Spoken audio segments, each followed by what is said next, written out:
आप सभी को मेरा नमस्कार और छोटे बच्चों को मेरा ढेर सारा प्यार। बहुत ही खुशी की बात है कि देश के लाखों बच्चे और उनके माता पिता जो नवोदय में क्लास 6 में एडमिशन के लिए अप्लाई करने का वेट कर रहे थे, उनका वेट जो है सो ख़त्म होता है, क्योंकि कल ही यानी 16 जुलाई को ही नवोदय के वेबसाइट पे क्लास 6 में एडमिशन के लिए जो सिलेक्शन टेस्ट होता है उसका नोटिफिकेशन आ चुका है। तो इसी के बारे में आप लोगों को आज हम 4 पॉइंट में सारी चीज़ें जो हैं वो जानकारी दे देंगे। पहला पॉइंट होगा इन डेट्स को लेकर कि कब से कब तक अप्लाई होगा, एग्जामिनेशन किस दिन होगा और कितने फेज़ में होगा, वो डेट एक्यूरेट डेट भी आप लोगों को हम बतलाएंगे। वैसे ये डेट अभी वेबसाइट पर जब आप अप्लाई करने वाले सेक्शन में क्लिक कर रहे हैं तो वहाँ पर एडमिट कार्ड, जो उसका जो एग्जामिनेशन डेट है और उसके बाद जो रिजल्ट डेट है, इन सबों में लिखा आ रहा है टू बी अनाउंस्ड लेटर। लेकिन प्रोस्पेक्टस में जब जाएंगे तो वहाँ पर ये दोनों डेट्स, 2 फेज़ में एग्ज़ाम होगा और तो उसका दोनों का डेट दिया हुआ है, तो वो डेट्स के बारे में भी बतलाएंगे। दूसरी चीज़ आप लोगों को बतलाएंगे एलिजिबिलिटी कि कैंडिडेट की एलिजिबिलिटी क्या होनी चाहिए कि वो अप्लाई कर सके। तीसरी चीज़ होगी डॉक्यूमेंट्स के बारे में, क्योंकि अप्लाई इसका ऑनलाइन होगा तो कुछ डॉक्यूमेंट्स आपको अपलोड करने पड़ेंगे, तो कौन कौन से डॉक्यूमेंट आपके पास रेडी रखने हैं आपको, उनके बारे में भी जानकारी देंगे।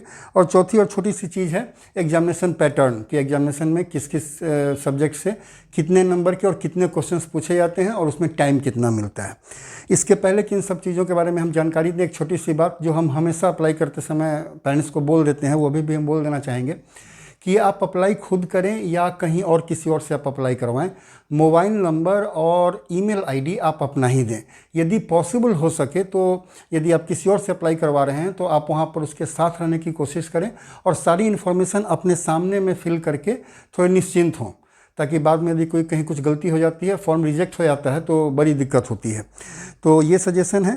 तो अब स्टार्ट करते हैं इस वीडियो में जो आप लोग को हम बतलाने वाले हैं उसके बारे में। सबसे पहले यदि डेट्स की बात करें तो अप्लाई करने का जो लास्ट डेट है, अप्लाई स्टार्ट हो चुका है, जो इसका लास्ट डेट है वो है 16 सितंबर 2024।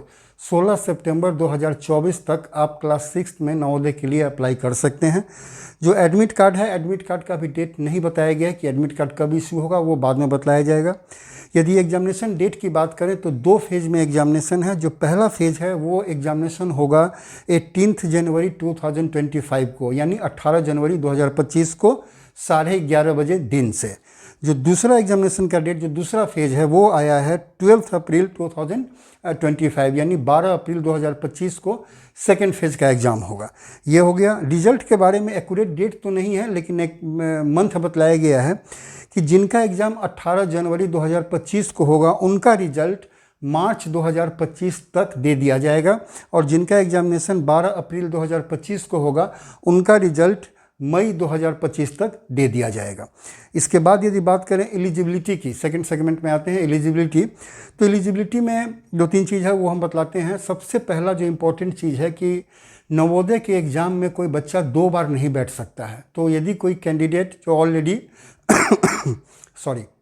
जो कैंडिडेट एक बार नवोदय के एग्जामिनेशन में अपीयर हो चुका है, बैठ चुका है, भले ही उसका सिलेक्शन ना हुआ हो, लेकिन वो फिर दोबारा अपीयर नहीं हो सकता है, वो फॉर्म फिल नहीं करेगा। यदि ऐसा कैंडिडेट फॉर्म फिल करता है तो उसको प्रीवियस ईयर के डाटा से मैच किया जाता है, और यदि मैच हो गया तो फॉर्म को रिजेक्ट कर दिया जाता है।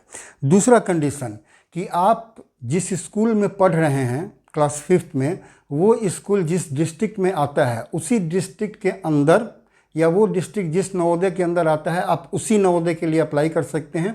बाकी दूसरे नवोदय के लिए आप अप्लाई करेंगे तो आपका एप्लीकेशन फॉर्म फिर से रिजेक्ट हो जाएगा। तीसरी बात कि कैंडिडेट अभी इस करंट सेशन में यानी 2024-25 में क्लास 5 में ही पढ़ रहा होना चाहिए।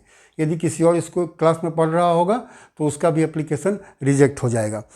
अगली बात डेट ऑफ बर्थ को लेकर, जन्मदिन कब से कब तक होना चाहिए।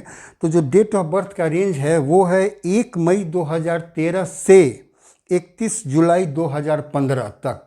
इसके बीच में जितने भी बच्चे का डेट ऑफ बर्थ है, जिनका जन्म हुआ है, वो अप्लाई कर सकते हैं, और इन 2 डेट्स को भी यदि किसी का बर्थ है वो भी अप्लाई कर सकता है। जो रेंज है वो हम आपको फिर से बतला दे रहे हैं कि 1 मई 2013 से 31 जुलाई 2015 तक, बिटवीन नहीं है, से तक है। तो इस डेट से इस डेट के बीच में जिनका भी बर्थ है वो लोग अप्लाई कर सकते हैं। इसके बाद हम आते हैं डॉक्यूमेंट्स में कि अप्लाई करते समय कौन कौन सा डॉक्यूमेंट लगेगा। तो सबसे पहला डॉक्यूमेंट इसमें लिखा हुआ है कि एक प्रेस्क्राइब फॉर्मेट है, उस फॉर्मेट पर जो सर्टिफिकेट बनेगा वो हेड मास्टर, आपका बच्चा जिस अभी स्कूल में पढ़ रहा है उसके जो हेड मास्टर हैं उनसे वो सर्टिफिकेट वेरीफाइड होना चाहिए। इसको रेडी रखिएगा, स्कैन करा के इसको अपलोड करने की ज़रूरत पड़ेगी। सेकेंड डॉक्यूमेंट जो है वो है कैंडिडेट का फ़ोटोग्राफ। फ़ोटोग्राफ में एक बात ध्यान रखिएगा कि जो फ़ोटो का बैकग्राउंड है वो प्लेन होना चाहिए। ज़रूरी नहीं है कि वाइट कलर ही हो, ब्लू भी हो सकता है, वाइट हो तो ज़्यादा अच्छा है, लेकिन जो भी कलर है वो प्लेन होना चाहिए, मिक्स्ड कलर का बैकग्राउंड नहीं होना चाहिए। तीसरा जो चीज़ आप लोगों को रेडी रखनी है वो है कैंडिडेट का सिग्नेचर।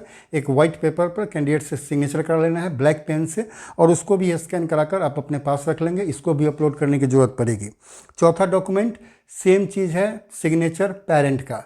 मदर फादर शायद एक ही का है, सिग्नेचर पेरेंट लिखा हुआ है इसमें, तो मदर फादर में से किसी एक का सिग्नेचर भी स्कैन करा के रखना होगा, उसको भी अपलोड करने की ज़रूरत पड़ेगी। जो उसके बाद जो डॉक्यूमेंट लिखा हुआ है वो है आधार कार्ड, नहीं तो जो रेजिडेंशियल सर्टिफिकेट है, जो कॉम्पिटेंट अथॉरिटी है जहाँ से बनता है रेजिडेंशियल सर्टिफिकेट, वो भी आप अपलोड कर सकते हैं। तो ये डॉक्यूमेंट के बारे में जानकारी हो गई। और लास्ट चीज़ है एग्जामिनेशन पैटर्न। थोड़ी सी जानकारी इस बारे में दे रहे हैं कि नवोदय का एग्जामिनेशन जो होता है वो 3 सेगमेंट में होता है। टोटल 80 क्वेश्चन आते हैं, टोटल 100 मार्क्स के, और टाइम इसके लिए मतलब एग्जामिनेशन देने का जो टाइम मिलता है वो है 2 घंटे का। इन जो 3 सेगमेंट है उसमें पहला सेगमेंट मेंटल एबिलिटी का होता है। सबसे ज़्यादा क्वेश्चन इसी से आते हैं। 80 में 40 क्वेश्चन मेंटल एबिलिटी से ही रहते हैं, और इनके टोटल मार्क्स 50 होते हैं, 50 नंबर के 40 क्वेश्चन। कहने का मतलब 80 क्वेश्चन 100 नंबर टोटल, तो एक क्वेश्चन 1.25 मार्क्स, 1.25 नंबर के एक क्वेश्चन होते हैं, जिसमें मेंटल एबिलिटी के 40 क्वेश्चन 50 नंबर के, और इसके लिए टाइम आपको मिलेगा 1 घंटे का। जो सेकंड सेगमेंट है वो मैथमेटिक्स का होता है, अरिथमेटिक वहाँ लिखा रहता है। इसमें 20 क्वेश्चंस आते हैं और ये 25 नंबर का होता है, और इसके लिए आपको टाइम मिलेगा 30 मिनट्स यानी आधे घंटे का। लास्ट जो सेगमेंट होता है वो लैंग्वेज का होता है, जो भी लैंग्वेज आपने चूज़ किया है उसमें भी 20 क्वेश्चंस होते हैं और 25 मार्क्स के, टाइम इसमें भी मिलता है 30 मिनट का। तो यही एक जानकारी आप लोगों को इस बारे में देनी थी। तो जिन कैंडिडेट्स को भी या उनके माता पिता जो हैं जो अपने बच्चे का अप्लाई करना चाहते हैं वो स्टार्ट हो चुका है, आप लोग अप्लाई करें। मेरी तरफ से ऑल द बेस्ट सारे बच्चों को कि उनका एग्जामिनेशन अच्छा जाए। अभी टाइम है तो तैयारी अच्छे से करें और उनका एग्जामिनेशन अच्छा जाए और आपका सिलेक्शन हो, इसके लिए मेरी तरफ से बेस्ट विशेज़ आप लोगों को। इसके अलावा कोई और भी जानकारी होती है तो उसको भी लेकर जल्दी ही हम आप लोगों के सामने आएंगे।